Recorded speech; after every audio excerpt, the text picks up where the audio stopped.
Well, hello, folks out there in YouTube land. Got a spicy, spicy story for you. Oh, yeah, here we go.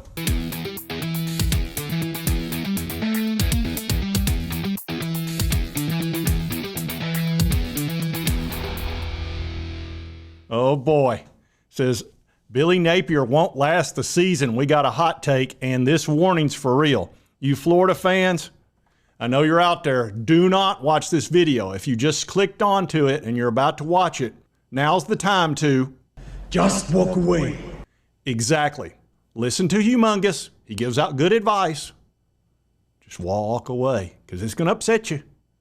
It's got to. And before you go all crazy in the comments and, oh, I'm spreading all this FUD and all this kind of crap, right here you go. National College Football writer predicts Billy Napier will be fired by Florida in 2023. There are tons of articles about this. This one's by Andrew Olson of Saturday Down South, but I believe it originally came from Stuart Mandel, who's the editor-in-chief of The Athletic. And Mandel predicted that Napier will be fired in 2023, writing that a 3-9 showing, including a 1-7 mark against SEC opponents, will keep the head coach from reaching his third season. It says, Week 11, big brand SEC programs don't let coaches have two bad seasons. Napier, of course, went 6-7 in the first one. And I think the thing that everybody's concerned about in the national media is they've got a quarterback they brought in by the name of Graham Mertz, who's, I'm sure, a good guy and probably a talented guy, but his numbers at Wisconsin were not good, and we've covered that. And the writer says if he really goes 3-9, he said the boosters will find $32 million and pull the plug. And of course, Napier's first season really ended poorly. They got bowl eligibility with 6 wins, and then they had a huge loss to Vanderbilt, of all things. I remember that one. Then they got whooped by Florida State, and then they got blown out by Oregon State in the Las Vegas Bowl, where they had to kick a field goal with under a minute to go just to get some points. So going into year 2, you know, he's had a really good recruiting class, and it's like top 3 or 4 nationally as far as 247 is concerned, and they have gotten a bunch of good players. They lost a couple of quarterbacks along the way, you know, had the whole deal with Jaden Rashada, which was not good, and then they lost the Simmons kid, but they're trying to hold on to DJ Lagway, and a lot of people are calling him DJ Lagstay. So anyway, they don't want another flip, and he talked about how Paul Feinbaum noted that Florida fans aren't known for handling losing well. I can absolutely tell you that's true. They are not prone to enjoying a loss. They're going to have the second toughest schedule in the country this year, and the only team that I've seen that's got a tougher schedule maybe is South Carolina, but Florida's is really rough, and next year it's even rougher. And of course, they're open up against Utah, which is at Utah. They got to end the year against Florida State, and Florida State's really coming on. And says Mandel isn't the first analyst to predict a losing season in year 2 for Napier. Takeo Spikes of the SEC Network, who recently predicted UF would go 4-8. That's no good either. 4-8 would be really rough. I think they're going to go 6-6. That's my prediction. But obviously, a lot of national writers don't feel that way. They feel like they're going to be worse. Now, I'm still suffering from some battered Vols syndrome from playing Florida all these years. It's not been a good go for us. We finally got the monkey off our back last year, and if we can go down and beat them in the swamp this year, that would be very therapeutic for certainly for me, because Florida is my nemesis. They are my Newman. Hey. Hello, Newman. Hello, Jerry. And all y'all know that. But I had to check on High Top Sports because they cover everything Florida, Florida State, and they really do a good job of it. And I said, I know he's going to cover this thing. And sure enough, he did. Billy's being fired by game 11, apparently. Yep. Stephen Mandel, I think is his name. I don't know who this guy is. For the Athletic, that Florida's going to go 3-9, and that the boosters are going to rally together, put $32 million in the pot, and buy out Billy Napier to say see you later. Yep. This is the person that won the Mega Millions in Jacksonville. He's going to put him out. Look, as much as I know Steve and Harlan and the boys will be excited to hear this and be like, yep, he's gone, he's going to go 3-9, they suck. I genuinely believe that is just complete asinine to think that would happen. If you have a top 3 recruiting class, you understand the process of what's happening. Again, you just watched the Urban Meyer era. That is unrealistic if you think that's going to happen ever again. Yeah, that's not going to happen. I've heard like Barstool employees say that. I've heard people writing articles that say that. And guess what? All of those people are stupid and don't know football. There you go. But I mean, look, and the crazy thing is, when I see those things, is obviously they have a name. They work for the Athletic, and the more I read these things, like it's almost better to be wrong in this field than it is to be right. Because if you're right, nobody cares. If you're wrong and outlandish, everybody's clicking. Oh yeah, all you got to have is a hot take now. So do you think he's fired after the end of the year? No. Oh yeah, totally, man. Yeah, just throw him to the wolves, man. Because look at Norvell, right? Like, I mean, obviously you guys last year you were you were teetering and tottering, but that was what, year 4? It was.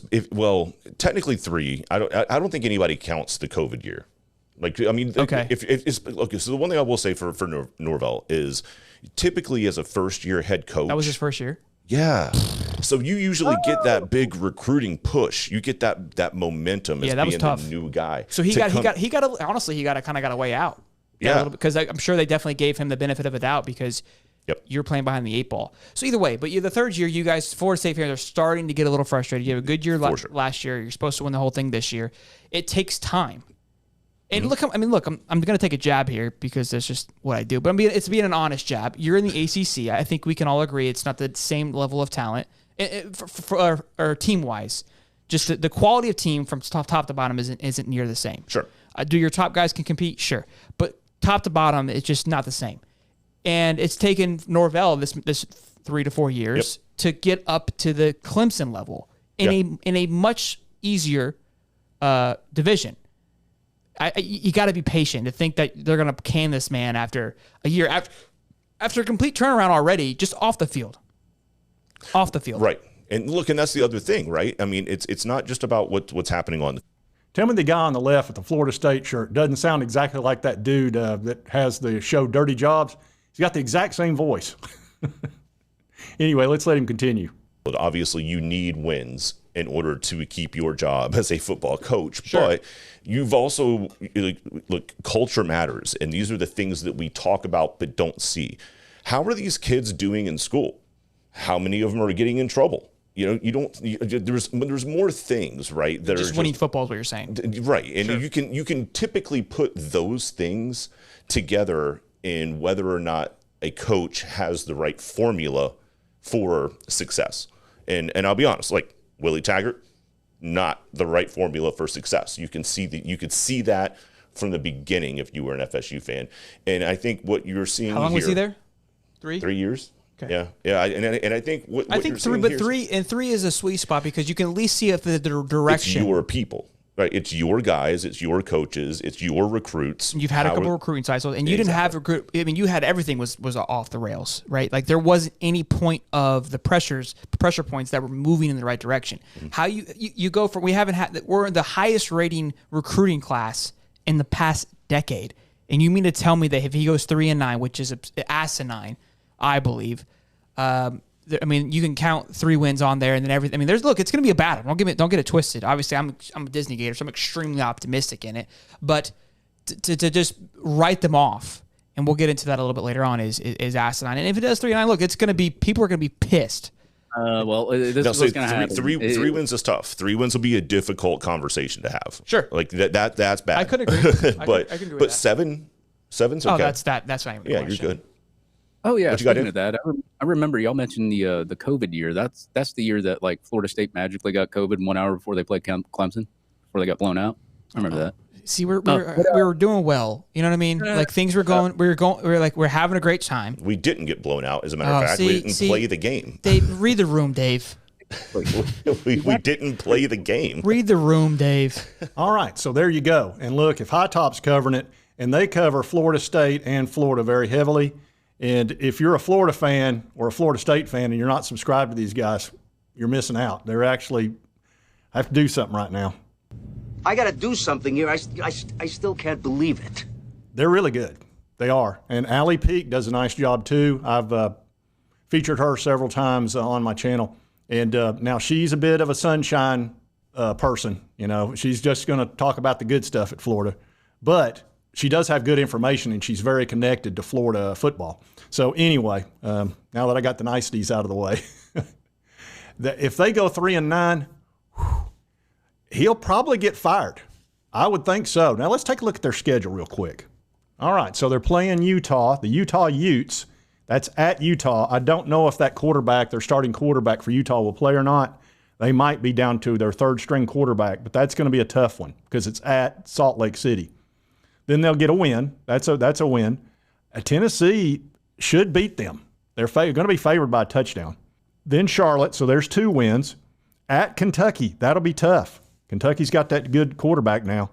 Vanderbilt, they should win that. They didn't last year. At South Carolina, man, that's going to be a tough game. That could be 4 losses by then. They could be 3-4 with 3 cream puff wins, but then nothing but tough after that. Number 1, Georgia, that's a loss. Arkansas at Gainesville, that's a game they need to win. That's a game that Florida must win, especially if they lose these games up here. They would have to win that one. At LSU, that's going to be a loss. At Missouri, that game could be tricky. Missouri at home, it depends on how they play. Florida State, man, Florida State's on the up. They are playing much better and recruiting really well, so that's going to be tough. It is at Ben Hill Griffin Stadium, so that helps. Because you're talking about a grudge match. See, it's a lot bigger rivalry when you live in state. If the teams are in the same state, it's a lot worse. Like we've got a rivalry with Florida, Alabama, Georgia, but we're not living together. When you live next door to somebody and half the people in that town are one way or the other, they either love Florida or hate them, it can get real sticky. Ask Alabama and Auburn, and let me tell you something, that South Carolina-Clemson clash every year, there's no love lost between those 2 teams and all their fan bases. So anyway, that's a very difficult schedule. If he struggles, let's say he goes 6-6 this year and wins or loses a bowl game. Let's look at 2024 that Billy's got in front of him. All right, they start out with Miami. Then they got an easy couple of, at UCF, man, that's no guaranteed win. You walk over, but you're limping back. Then Georgia, then Florida State, at Florida State, Kentucky, LSU, Ole Miss, Texas A&M, Mississippi State, Tennessee, at Tennessee, and then Texas. That's got to be the toughest schedule in the country in 2024. That is an absolute juggernaut.